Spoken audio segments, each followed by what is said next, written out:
This video is all about how you can stop living paycheck to paycheck so you can finally get ahead financially. I'm going to break down 10 proven steps that can help you build breathing room into your budget, save consistently, and start building real wealth. But stick around for number 10 because nobody's talking about this, and I think it's the most important one. Most people think that the only way out is to earn more, but the truth is it's about managing what you have already, but doing it differently. But by the end of this video, you're going to know exactly how to do it. If you're new here, I'm Dr. Brad Klontz. I'm a financial psychologist, a certified financial planner practitioner, and a national best-selling author.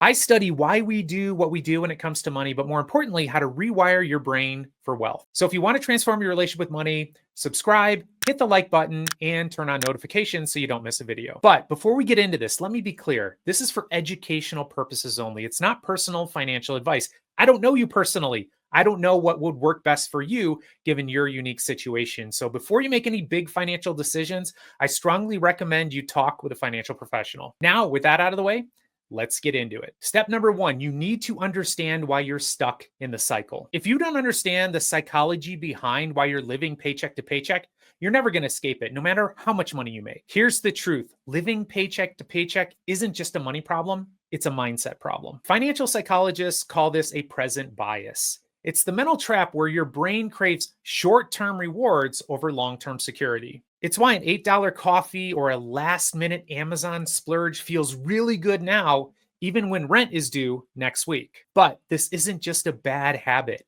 It's biology. When you're stressed about money, your brain activates its survival mode. It focuses on here and now, not in the future. And this can make long-term financial planning feel impossible. Here's how you can tell if you're stuck in this present bias loop. Ask yourself, are you spending without a plan or without a budget? Do unexpected expenses always catch you off guard? And most importantly, are you relying on credit cards just to make it to payday? If so, you're not alone, but understand this, you are in a psychological trap. And the first step in breaking out of this trap isn't cutting out lattes.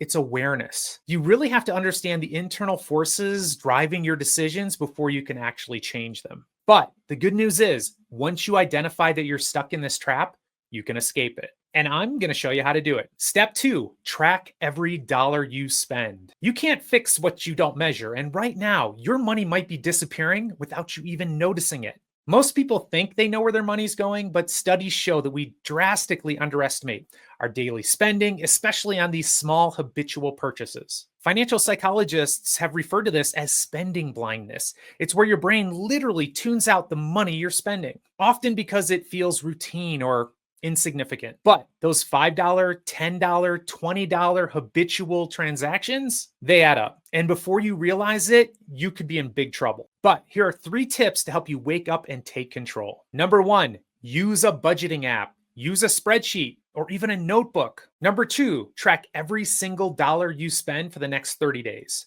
No skipping. And number 3, break it down to at least 3 categories: your essentials, your wants, and your savings and investing. When you finally take an honest look at your spending and you see it in black and white, it hits differently. This isn't about guilt. It's not about beating yourself up. It's about getting honest and seeing things clearly. Because once you see where the leaks in your financial bucket are, you can start plugging them. And that's really when real change begins. Step number 3, create a simple spending plan, not a budget. Hate budgeting? That's because your brain does too. So try this instead. But first, let's get real. The word budget triggers most people. It feels like punishment, being put on a money diet with 0 cheat days. But financial psychology shows us that restrictive budgeting plans often backfire. Just like deprivation diets, budgets can lead us to feeling guilty, lead us to feeling bad, burnout, and eventually giving up. That's why I recommend a spending plan instead. It feels so much better. And it works so much better. This isn't about laying out your expenses and cutting out the things that give you joy. It's actually quite the opposite. Instead, you start with where you want your money to actually go to begin with. And here's a simple 3-step approach to get you started. First, write down your total monthly income. Next, pay your future self first. In other words, allocate that money to your goals, to what matters most to you. Whether it's saving for a particular purchase or a vacation, whether it's investments for financial freedom or early retirement, or if it's paying off debt. What matters most to you? Once you've done that, set up separate accounts and start paying yourself first there. And then third, the money that's left over, use that for anything you want. Use it for your essentials. Use it for your fun money. But to make this spending plan stick, you need to automate everything you can. Remove decision fatigue, remove friction. That way your plan runs in the background, achieving your goals for you, and you don't have to rely on willpower. Remember, a spending plan isn't about saying no to the things you love. It's the opposite. It's where you say yes to what matters most. And you're putting money towards what matters most before it disappears with impulse buys or into the ether. Step number 4, build a starter emergency fund. One surprise car repair or medical bill could wipe out your entire paycheck, unless you have a financial shock absorber. Living without an emergency fund is kind of like driving without a seatbelt. It might feel fine until life throws you a curveball. That's why every financial expert recommends that you have an emergency fund. And it's okay to start small, but start. This part of your financial plan isn't about getting rich. It's about staying afloat and not sabotaging yourself. Here's how to start building your safety net. First, aim for about $500 or $1,000 as your initial buffer. Next, take it out of your checking account and park it in a separate savings account, one that's a little bit out of sight or harder to access. Lastly, allocate part of every paycheck to that emergency fund until you hit about 3 to 6 months of expenses. Make this a non-negotiable bill. Automate money movement from your checking account to that emergency fund. And it's okay to start with just $10 or $20 a paycheck. Psychologically, this emergency fund does more than just protect your wallet. It's actually really good for your peace of mind. Why? Because you know that if you happen to get a flat tire or if your dishwasher breaks down, you're not going to get wiped out. This can keep you from making impulsive spending decisions or racking up high interest debt, borrowing money just to survive. Even a modest emergency fund can give you something priceless, a sense of control. Step number 5, identify and cut unnecessary expenses. Every dollar you spend is a vote for your future. Are you voting for your freedom or are you voting to stay stuck? If you feel like there's never enough money left over, it's time to zoom in on where your cash is actually going. But this isn't about cutting out the joy and pleasure in your life. It's about getting conscious of where your money is going so you can make decisions that really matter. It's fascinating. When you start tracking every single dollar and noticing where it goes, you're going to immediately see places that you feel like you're overspending or places that would be easy to cut. It's really about focusing on what matters most. Financial psychologists call this value-based spending. It's a mindset shift where you start spending intentionally versus unconsciously. It's where you can spend money in ways that give you joy or make you feel like you're progressing towards a goal. And then you can ruthlessly cut out the rest. A great place to start is with a quick spending audit. Look for silent money drains like this. Subscriptions you forgot you had, constant takeout or delivery, impulse buys that you barely remember, and paying extra for name brands when generics would get the job done. Goal isn't deprivation, it's alignment with your values and goals. Every dollar you cut from stuff that doesn't matter is a dollar you can put towards things that truly matter to you. Your savings, your investing, paying off debt, taking that trip you want to take someday, things you've been putting off. When your spending reflects your values, your money stops working against you and starts working for you. Step number 6, pay off high interest debt. Debt isn't just draining your bank account, it's draining your energy, your confidence, and your peace of mind. High interest debt like credit card debt is designed to keep you stuck. You make payments, but the balance barely moves. Why? It's because so much of your payments is going towards interest, not towards progress. But here's what many people don't realize. Debt doesn't just create financial pressure, it creates emotional paralysis. Financial psychologists, we call this financial avoidance. It's where your brain becomes so overwhelmed with stress and with debt that it shuts down. You stop opening your bills, you stop looking at your balance, you avoid the problem entirely. Obviously, this is terrible for your financial health, but you can break out of this cycle. And here are 2 popular proven methods. The first is the debt snowball method.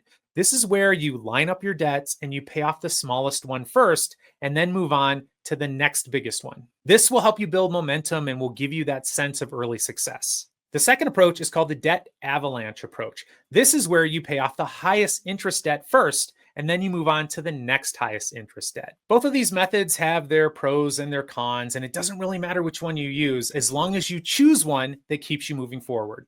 What is so exciting is that every debt you eliminate increases your cash flow.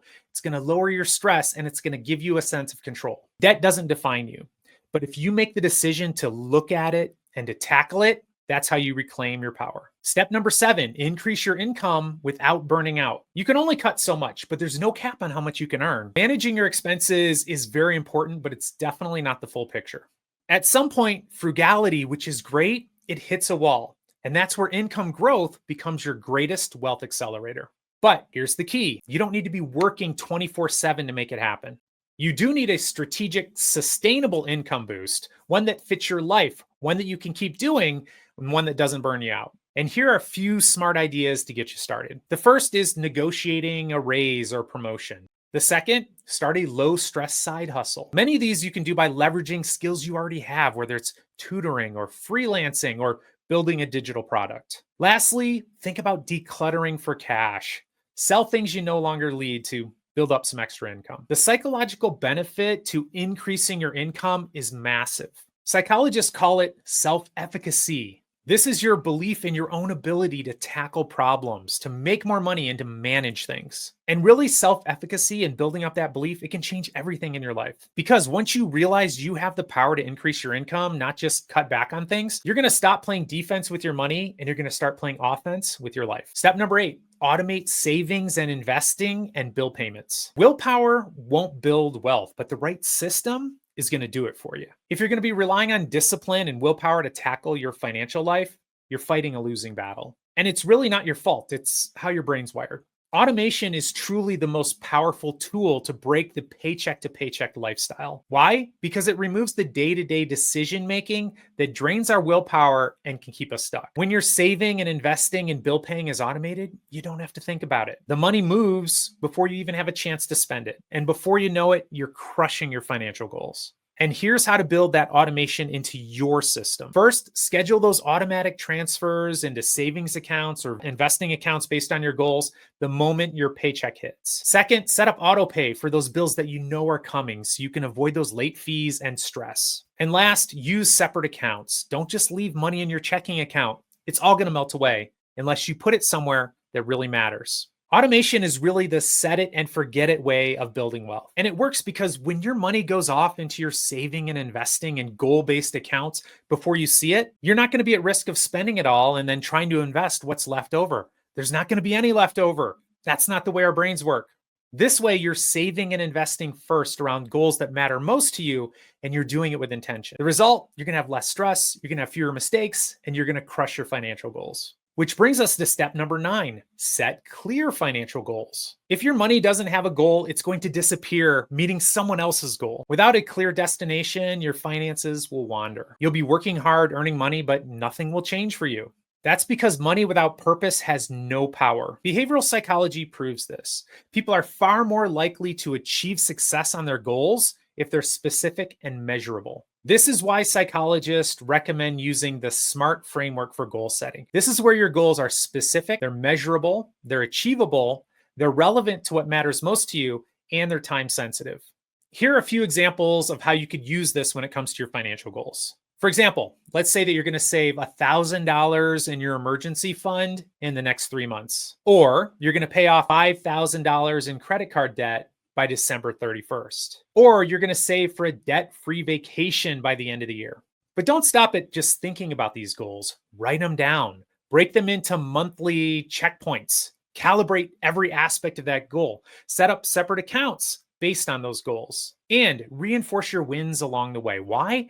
Because it's going to keep you motivated. It's going to increase that sense of self-efficacy and your belief in your ability to achieve your goals. Psychologists call it goal reinforcement, and this will rewire your brain for success. And how it works is that steps along the way, you're going to reinforce yourself, pat yourself on the back, give yourself a treat. Remember, vague goals or no goals at all are going to give you vague or no results, but clear goals is going to spark your passion, your motivation. It gives your money a clear direction and a clear target, and it increases your momentum and your sense of confidence. Step number 10, and as I said, this could be the most important step.